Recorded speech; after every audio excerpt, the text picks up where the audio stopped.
More than 140,000 tech masters, mythical creatures, electronic creators, and consumers flocked to Las Vegas, Nevada over the weekend to see the hottest new products for 2011. Latest statistics show consumer electronic sales are going to top more than $960 billion this year. And that includes everything from Tron Daft Punk edition headphones like these to connected TVs, all showcased here at the Consumer Electronics Show. You're seeing your television manufacturers, your smartphones, your tablets, in-vehicle technology. So there really is something here for everyone. From Lady Gaga glasses. All right, can you show us how they work? Yes, so if you want to stand right here, I'll take a picture of you. Stand back right over here. All right, I'm going back. You'll see an image of you that we've taken a picture. To cell phone rivalry, more than 20,000 products launched this year. CES boasted tablets galore. More than 80 hit the floor this year. But Matt Buchanan of Gizmodo, a technology and gadget website, says high speed might work for connection, but slow and steady wins for the consumer. The tablets you should stay away from are the Windows 7 tablets. They're running the full Windows operating system. They're going to be big, just kind of cumbersome to use. And if you're hoping to watch this segment over on a new TV, Vizio took home the CNET Award for Best Television. But as you can see, your options are endless. Crystal Fisher, CCTV, Las Vegas. The big category we all wait for is Best Picture, and even that has been changed in recent years, some say to make even more money.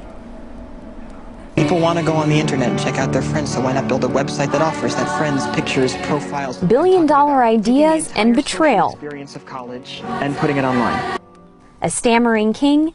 I have received. Delusion and disorders.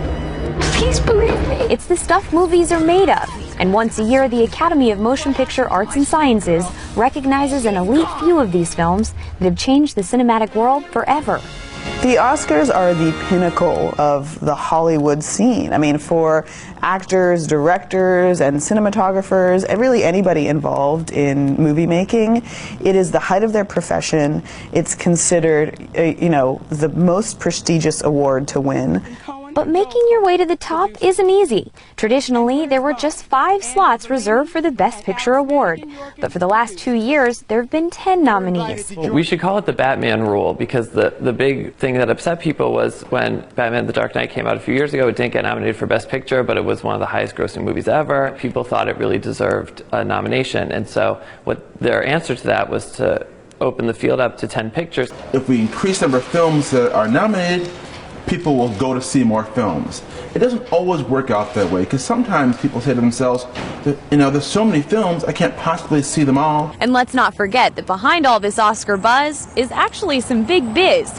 Here in the States, an average ticket cost can run you upwards of $8. In the city, it's about $10 to $12. There's a quantifiable boost that movies get from in the nominations window. They call it the nominations bump.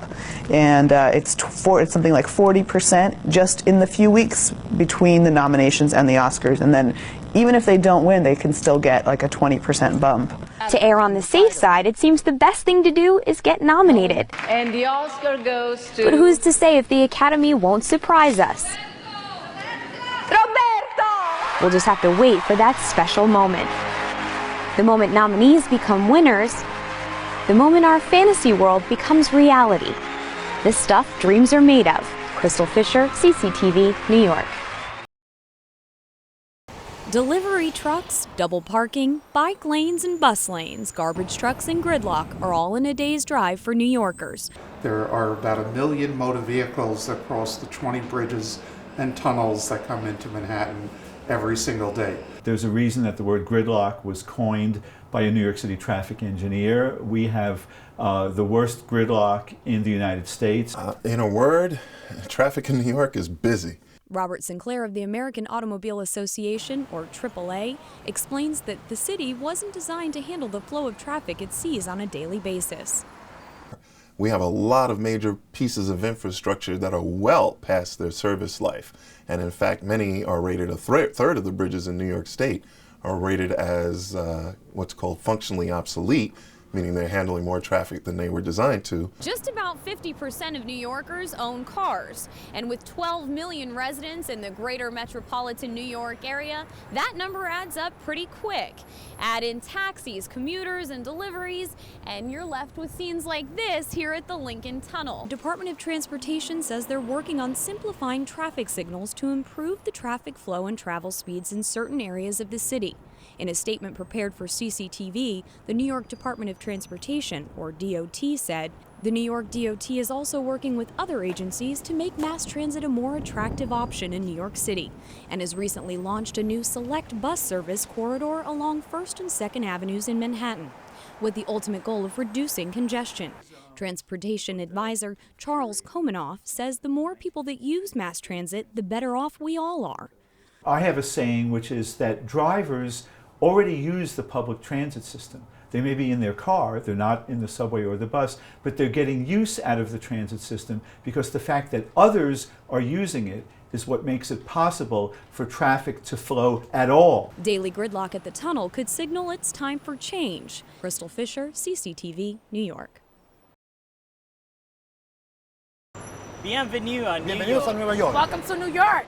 New York City welcomed more than 23 million visitors in the first half of 2010. Officials say that's nearly a 9% increase from last year. George Fertitta, the CEO of NYC & Company, says if the city stays on course, it will host a record-breaking 47.5 million travelers by the year's end.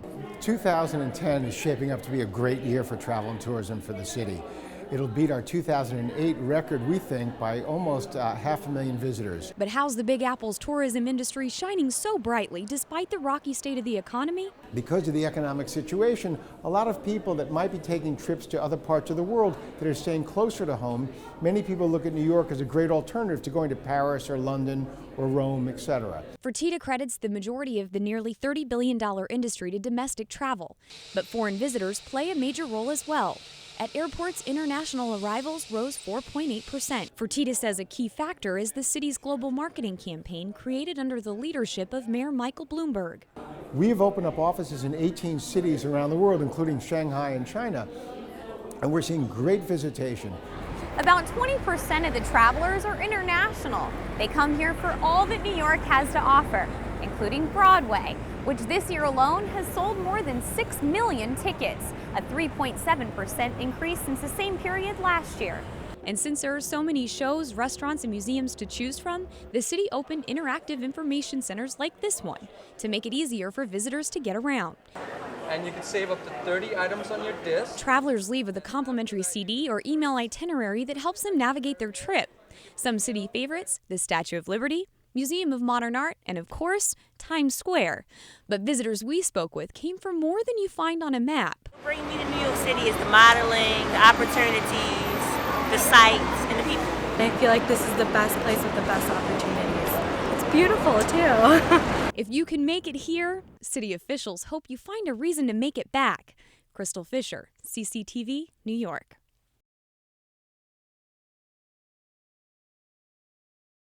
While many make their way to work, 50-year-old Brian Conley heads to Downtown Hospital in New York City.